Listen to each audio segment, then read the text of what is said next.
Hello, my name is Bader Sunalla and I'm a certified professional coach, inspirational speaker, and I'm known to those around me as the breakthrough guru, simply because I help others move out of their own way to make room for the success and the freedom that they're striving for.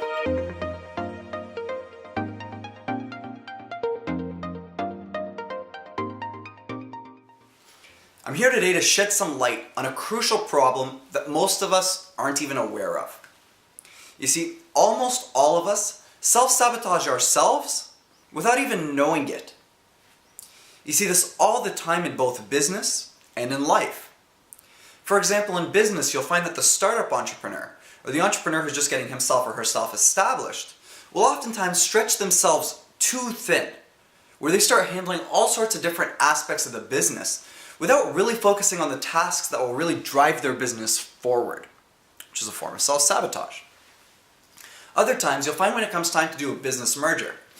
I've seen this before on Dragon's Den, where you have two parties coming together for a great idea. And yet, one of these parties opens up their mouths and they sabotage everything.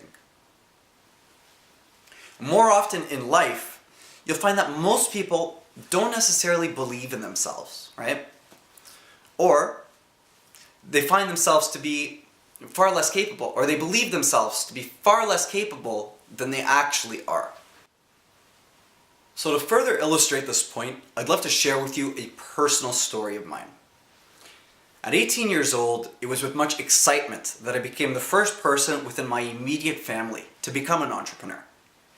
I did this with great anticipation of freeing myself and those closest to me from the clutches of the system and from the dryness of an unfulfilling career in life. It wasn't all without a hiccup though, as over the course of 4 years and multiple failed business endeavors later, frustration and disappointment started to set in, as it seemed like no matter what I did, the breakthrough I was waiting for never seemed to happen. Thankfully, there was light at the end of this tunnel, as it was one of my mentors at the time who recommended that I go out to a personal growth seminar where I realized that I was holding myself back on a subconscious level. On the outside, I was putting in all of the necessary work and effort, yet none of those efforts ended up paying off because I was subconsciously self-sabotaging myself.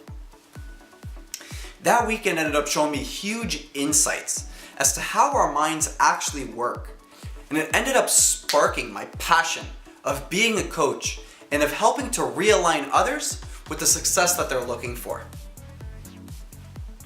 You see, people ask me why I do what I do. And very simply, it provides me immeasurable fulfillment, helping others reclaim their personal power.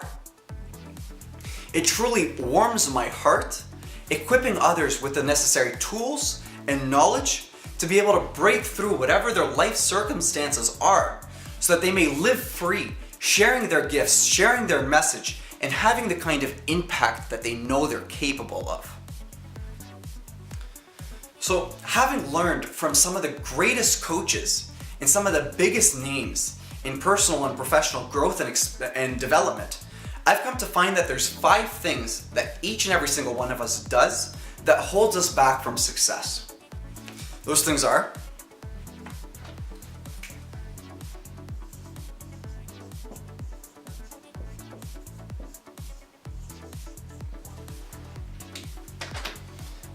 outer blocks. So outer blocks are simply external things that you usually don't have control over. So for example, let's say that the market conditions aren't ideal for your business.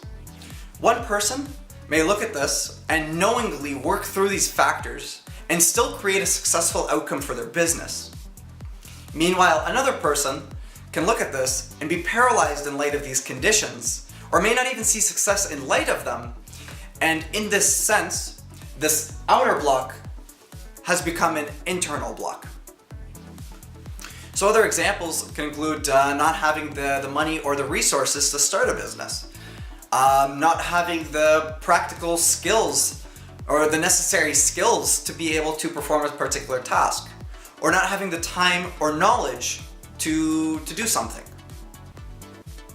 And another example could be, family not necessarily supporting what you're doing. So just so we're clear here, outer blocks do show up. And if we were to put a percentage on this, it would be less than 10% of the time do outer blocks actually hold us back from success. 90% of the time, it's all within us that holds us back. So it's actually within the mind. Our mind is a double-edged sword. And ultimately, it's capable of great things, and it's also capable of holding us back greatly. So since we're here to alleviate that self-sabotage, let's create an awareness here, shall we? Good, good. That's why you're still here, and it is my pleasure. So, the next thing that holds us back is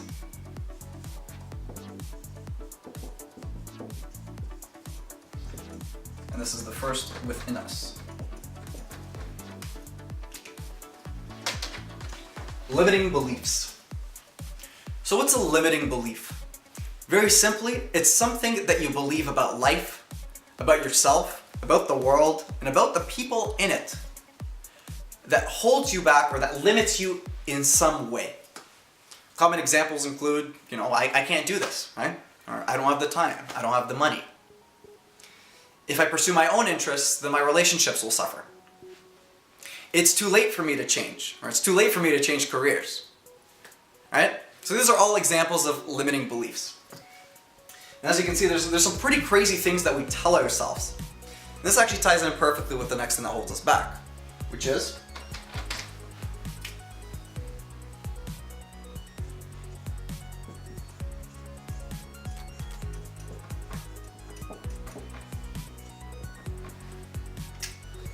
interpretations. So I don't want you to get worried here, right? We make thousands of interpretations every single day. An interpretation just simply being an opinion or a judgment that you create about an event, a situation, a person, or experience, and believe it to be true. Right? So we make thousands of interpretations every day, and most of those interpretations aren't necessarily good or bad. But some of them do hold us back from success. So a couple examples of that could be, let's say that you want to start a business, and the interpretation that you're making is that starting a business is too hard. Well, now it's become overwhelmingly big, and chances are you're not going to start that business, not with that interpretation at least. Another example, let's say that you went out to a job interview, you didn't get the job, and the interpretation that you made was that you didn't get the job because of how you were dressed. Is that really why you didn't get the job?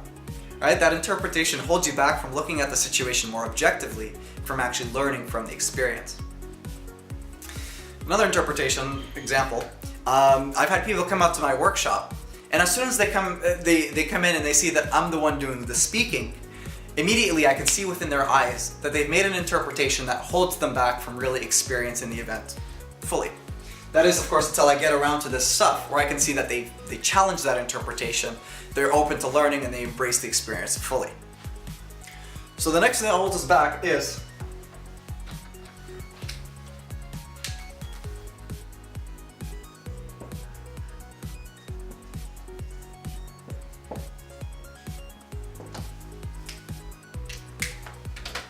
assumptions. I'm sure you know that assumptions make an ass of you and me, right? An assumption is simply being an expectation that because something has happened before, it'll happen again. So let's say, for example, that you've had your hand in business, or you tried your hand in business before, it wasn't the most successful. An assumption would be something along the lines of, why even bother with that when I know I'll fail? Right? That's not the most encouraging thing you'll ever hear. How about another example where, let's say that you've stuck your neck out before.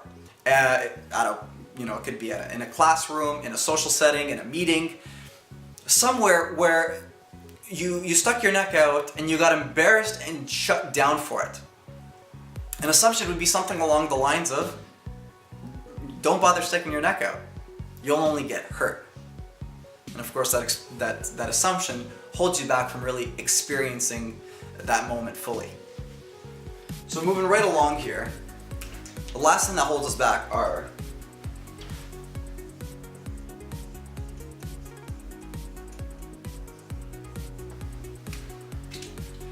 gremlins. So what's a gremlin? as you can probably guess from the name, it's like this little creature that kind of gnaws at you in one way or another, which isn't too far off from what it actually is.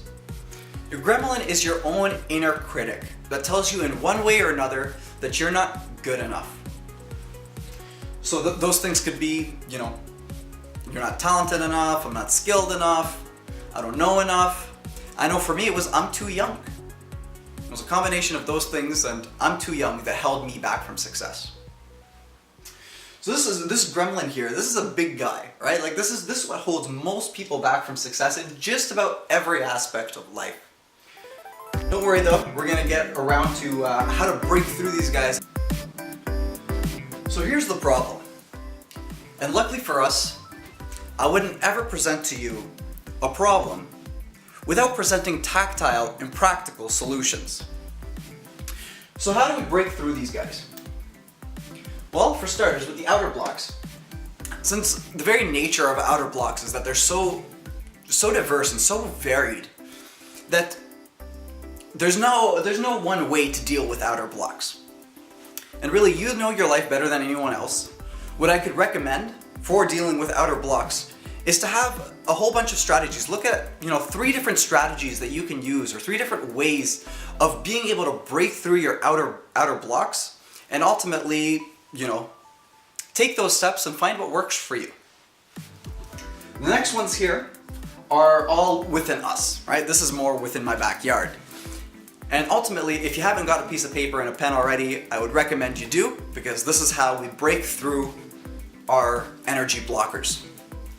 So with the first one here, limiting beliefs. Again, the first step with, combating any problem is to recognizing the problem in the first place. So with limiting beliefs, you recognize that, okay, you have a belief that's limiting you in some way.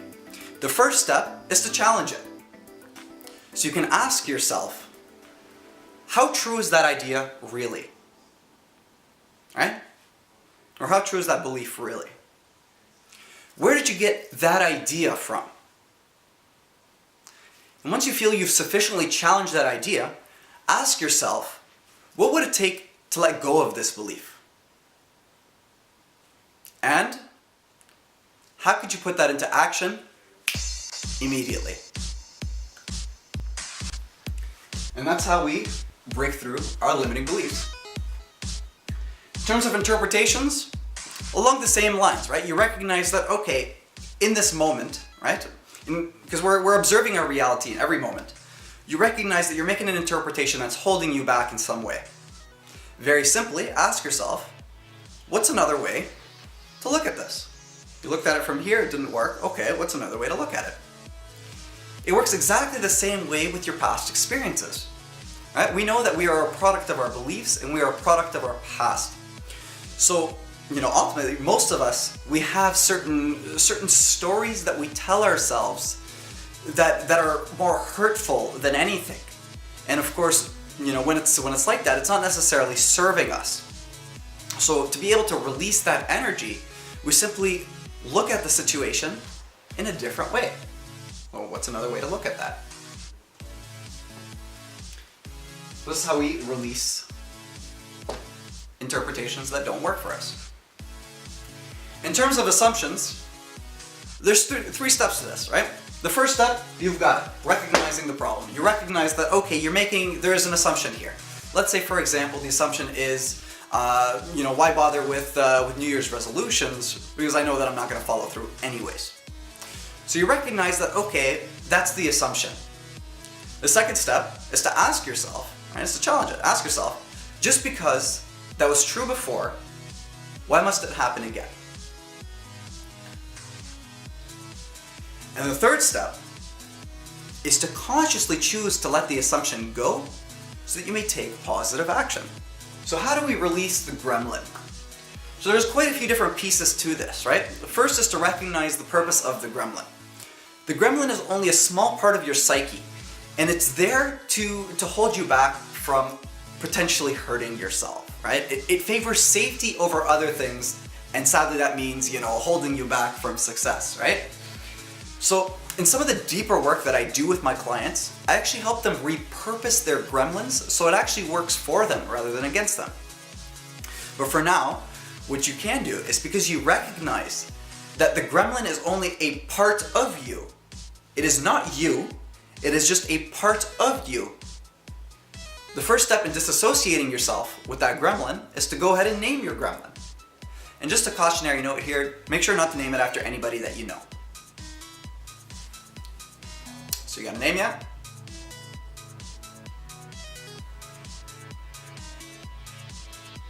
Good.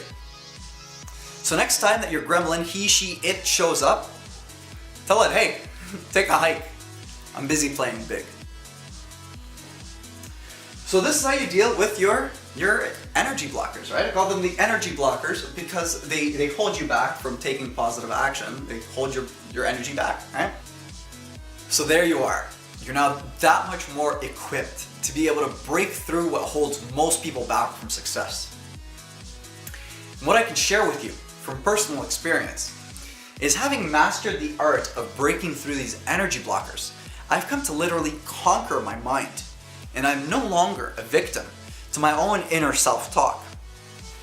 And every time that I teach this at my workshops, to my clients, friends and family, each one of them agree that this is a huge awareness piece that truly allows them to feel that much more tenacious and in control of the direction of their lives and their ability to handle their life's obstacles. I've even had someone describe this to me as a cleaning, a refining of the lens in which they observe their reality through, to feel that much more confident in their ability to handle life's challenges. So if this has been of value to you, then I'm so grateful to have been of service. And what I'd absolutely love for you to do is to enter your name and your email right next to this video here, so that I may continue to send you unconventional wisdom and practical knowledge and value. Thank you. Bye for now.